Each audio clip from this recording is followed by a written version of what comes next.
샬롬, 이동춘 목사입니다. 오늘도 여러분의 삶이 주님의 평안으로 가득하시길 기원하며 하나님의 말씀을 나누겠습니다. 오늘 주시는 말씀은 사도행전 27장 18절에서부터 26절의 말씀입니다. 이 말씀 중에 24절에서부터 26절을 읽겠습니다. 바울아, 두려워하지 말라. 내가 가이사 앞에 서야 하겠고 또 하나님께서 너와 함께 항해하는 자를 다 내게 주셨다 하였으니 그러므로 여러분이 안심하라. 나는 내게 말씀하신 그대로 되리라고 하나님을 믿노라. 그런즉 우리가 반드시 한 섬에 걸리리라 하더라. 아멘. 사도행전 27장 18절로부터 26절 말씀을 본문으로 하나님이 구원이십니다 라는 제목으로 말씀을 나누도록 하겠습니다. 사도행전 27장의 배경은 바울의 압송입니다. 복음을 전했다는 이유로 죄수가 된 바울이 자신의 로마 시민권을 이용하여 로마에서 재판받기를 신청했고 이것이 받아들여져서 로마로 압송되게 된 것입니다. 그런데 왜 바울은 로마에서 재판을 받기를 원했을까요? 그 이유는 특별했습니다. 그곳 재판관이 중립적이거나 바울에게 호의적이어서가 아니었습니다. 로마에 가서 복음을 전하고 싶었기 때문입니다. 당시 세계의 중심이었던 로마에 가서 복음을 전하는 것이 전 세계로 복음이 전파될 수 있는 기회를 만들 수 있다고 믿었기 때문입니다. 물론 이 믿음에는 성령님의 감동이 있었습니다. 이러한 복음의 열정이 그를 로마로 가게 했는데 그 과정은 압송이었습니다. 죄수가 되어 결박된 상태로 로마로 가게 된 것입니다. 그런데 바울은 너무도 기뻤습니다. 죄수로 가는 것이 기쁜 것이 아니라 죄수로라도 로마에서 복음을 전할 수 있는 기회를 얻었다는 것이 기뻤습니다. 참으로 특별한 모습입니다. 만 그리스도인이라면 누구라도 본받아야 할 모습입니다.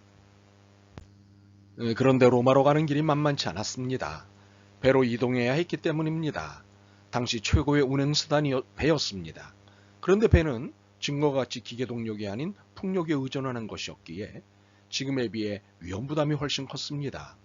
노젓기를 이용하지만 돛을 이용하는 의존도가 높기에 풍량과 풍향의 영향력이 컸습니다. 무엇보다도 예루살렘에서 로마까지는 한 번에 갈 수 있는 것이 아니라 여러 차례 배를 갈아타야 하기 때문에 만만한 일이 아니었습니다. 그러나 책임감 있는 백부장 율리아는 바울 압송을 시작했습니다. 구브로 해안을 끼고 항해하여 길리기아와 밤빌리아 바다를 건너 무라시에 이르렀습니다. 거기서 로마로 가는 알렉산드리아 배를 만나 탔는데 배가 더뎌가면서 일정이 어긋날 뿐만 아니라 계절의 변화를 만났습니다. 그러면서 어려움이 시작되었습니다. 간신히 미양에 도착했지만 일정이 늦어지면서 항해하기 어려운 계절인 겨울을 만난 것입니다. 이때 죄수인 바울이 의견을 내놓았습니다. 여러분, 내가 보기에는 이대로 항해를 더 계속하다가는 짐과 배의 손실뿐만 아니라 우리 목숨까지도 잃을 큰 위험이 따를 것입니다. 그러니 여기서 일단 겨울을 지내는 것이 좋겠습니다. 그러나 백부장 율리오는 선장과 선주의 말을 믿었습니다. 당연하다고 생각합니다. 상식적으로 죄수의 말을 믿겠습니까? 전문가의 말을 믿겠습니까? 죄수의 말에는 의도가 있을 것이라고 생각하지 않겠습니까? 기회를 봐서 도주하려는 것이 아닐까 하는 의심이 가능하기 때문입니다. 물론 바울은 이런 생각을 가져야 할 이유가 전혀 없었습니다. 그가 죄수가 된 것은 로마로 가기 위한 것이었으니 말입니다. 의도가 있다면 모두의 안전이었습니다. 그리스도인인 우리가 인생의 항해에서 늘 기원해야 하는 것은 모두의 안전입니다. 모두가 이 인생의 바다를 무사히 건널 수 있기를 위해 기도하고 또 기도해야 하는 것이 우리 그리스도인의 사명이고 사랑입니다. 더욱이 사심없이 이 강복하는 일에 헌신해야 합니다. 우리는 복의 통로이기 때문입니다. 결국 전문가의 말을 믿고 배는 다시 출항했습니다. 물론 임시 정박한 이곳이 겨울을 지내기에는 불편함이 있다는 이유도 출항의 계기이기는 했습니다. 그러나 바울의 예상대로 배는 어려움을 겪기 시작했습니다. 배에 탄 모든 이들의 생명이 위험해졌습니다. 유라굴로라는 거대한 바람이 배를 마구 이리저리 끌고 다녔기 때문입니다. 더욱이 이 광풍으로 인한 어려움은 여러 날 계속되었습니다. 배의 기구들을 바다에 버리기도 해보지만 큰 풍락은 그대로였고 구원의 여망은 점점 희미해졌습니다. 바로 이때 다시 바울이 앞에 나섰습니다. 여러분은 내 말을 듣고 크레타에서 출항하지 않았어야 했습니다. 그랬으면 이런 재난과 손실은 당하지 않았을 것입니다. 그러나 이제 나는 여러분에게 권합니다. 기운을 내십시오. 이 배만 이를 뿐 여러분 가운데 한 사람도 목숨을 잃지는 않을 것입니다. 바로 지난밤에 나의 주님이시요 내가 섬기시는 분인 하나님의 천사가 내 곁에 서서 바울아 두려워하지 말아라. 너는 반드시 황제 앞에 서야 한다. 보아라.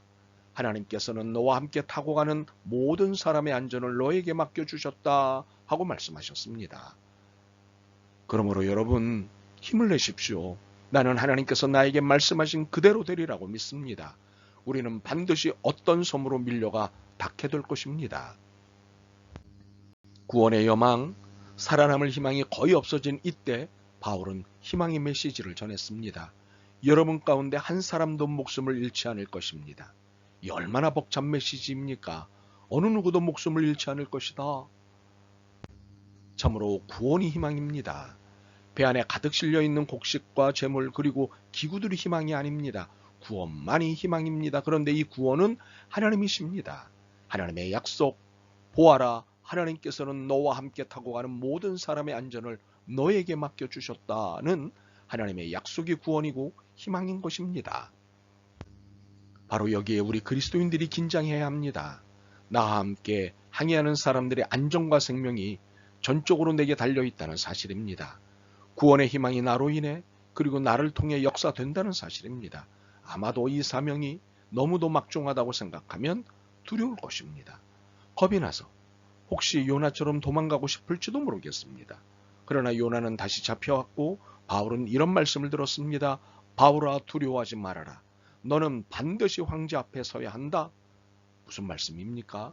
해야 할 일을 하기 전까지 죽는 일은 없다는 것입니다.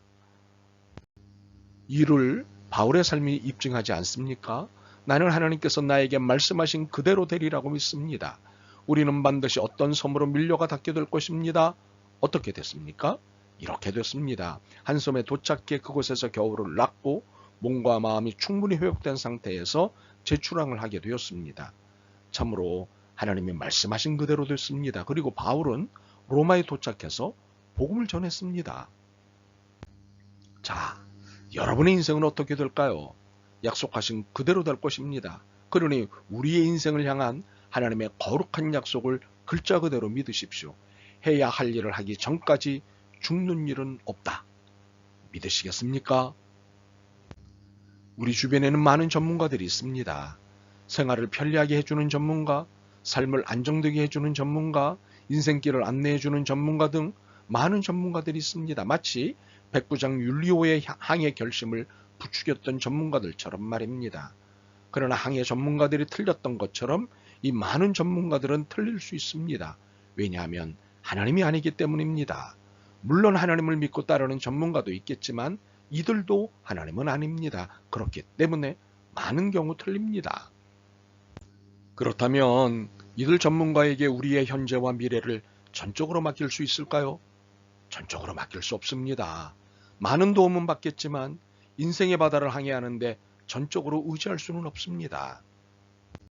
그러므로 우리가 전적으로 의지할 분은 하나님입니다. 우리가 전적으로 붙잡아야 할 것은 하나님의 약속입니다. 해야 할 일을 하기 전까지 죽는 일은 없다. 이 약속의 믿음이 여러분의 인생의 항해를 힘차게 해주실 것입니다. 하나님이 구원이십니다. 아멘. 주님, 사명을 다하기 전까지 죽는 일은 없다는 말씀에 아멘 합니다. 전문가의 도움을 받지만 주님만 의지하겠습니다. 결코 인생 중에 당황하지 않게 도와주옵소서.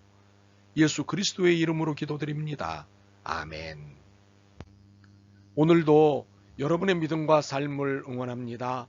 사랑합니다.